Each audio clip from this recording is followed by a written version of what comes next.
नमस्कार. ठाण्याच्या राजकीय, सामाजिक आणि सांस्कृतिक घडामोडींचं वर्तमान चित्र दाखवणाऱ्या ठाणे वर्तमानमध्ये मी नितीन बोरसे आपलं पुन्हा एकदा हार्दिक स्वागत करतो. सादर करीत आहोत आजच्या ठळक बातम्या.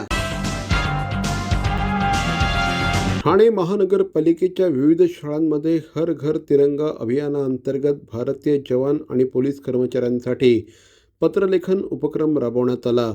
विद्यार्थ्यांनी पोस्ट कार्डवर पत्र लिहून जवानांच्या शौर्याला आणि पोलिसांच्या सेवेला सलाम केला.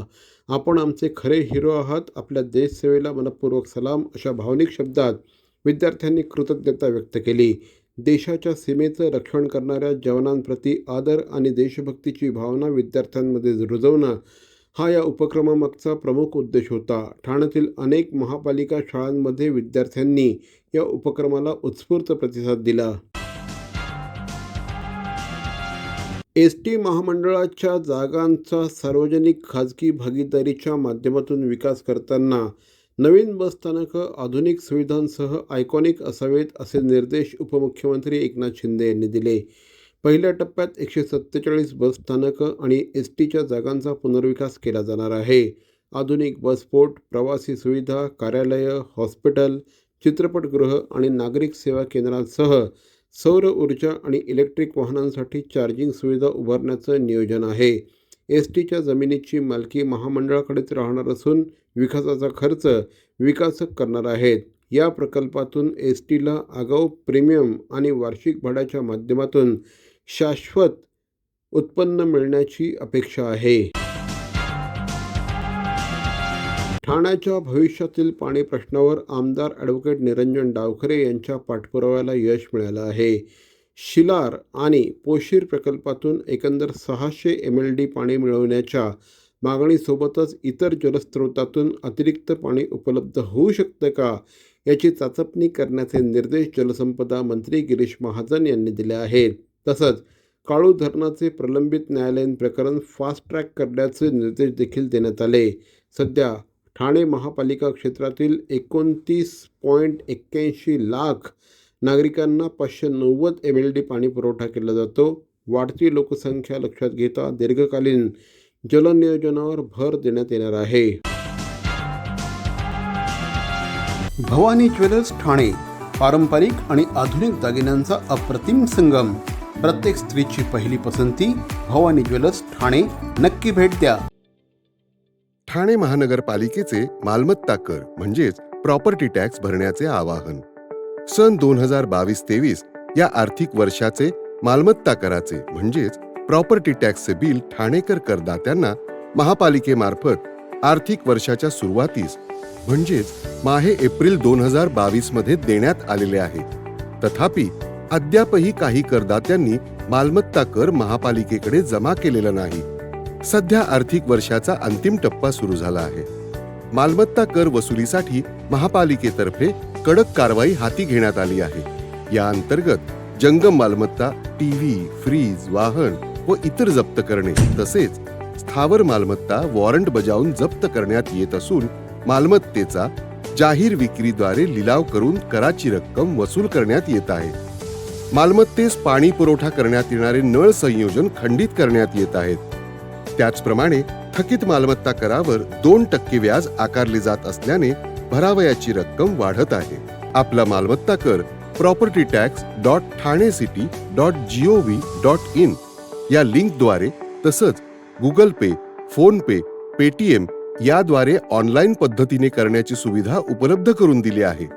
शनिवार, रविवार व सार्वजनिक सुट्टीच्या दिवशी नागरिकांना मालमत्ता कर भरणे सोयीचे व्हावे याकरता महापालिकेचे मालमत्ता कर संलग्न कार्यालय या दिवशी कार्यान्वित ठेवण्यात आलेले आहे. तरी मालमत्ता कर वसुलीची अप्रिय कारवाई टाळण्याच्या दृष्टिकोनातून मालमत्ता कर भरून महापालिकेस सहकार्य करावे. धन्यवाद. C.P. Goenka International School, nurturing talent at young age for scholastics, sports and performing arts in global perspective. Proud to have world toppers and country toppers in 10th standard Cambridge examinations. Ranked the best emerging school by the Times of India for personality over percentage. C.P. Goenka is the intelligent choice. दादा, दात घासताय ना, मग पाणी का वाया घालवताय? ताई, भांडी घासा नाहीतर फोन पहा, पण नळ का चालू ठेवलाय?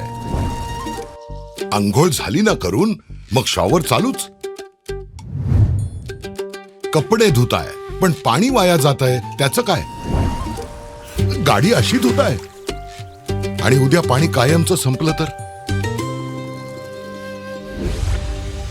पाण्यासाठी किती जणांची वणवण होते.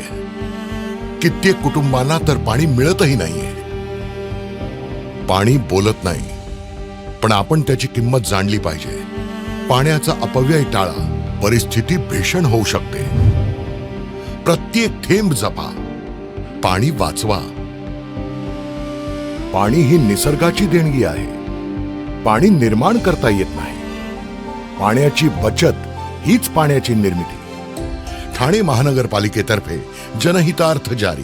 ठाणे महापालिका क्षेत्रातील मालमत्ता हस्तांतरण शुल्कात वाढ करण्याचा प्रस्ताव प्रशासनाने तयार केला आहे.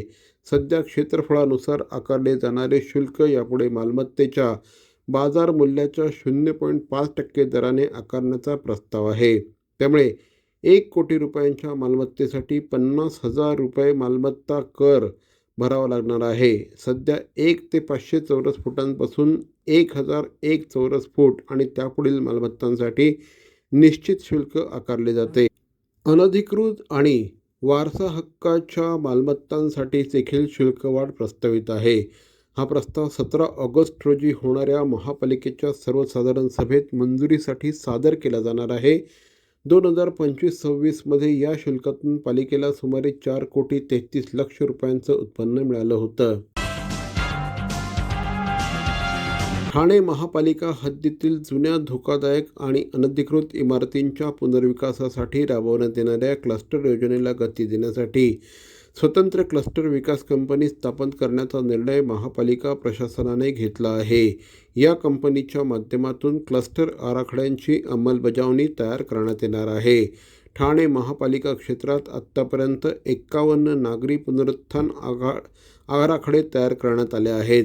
काही आराखड्यांची अंमलबजावणी सिडकोच्या वतीने सुरू आहे, तर उर्वरित प्रकल्प महापालिकेच्या माध्यमातून राबवण्याचं नियोजन आहे. कंपनी स्थापनेचा प्रस्ताव 17 ऑगस्ट रोजी होणाऱ्या महासभेमध्ये मंजुरीसाठी सादर केला जाणार आहे.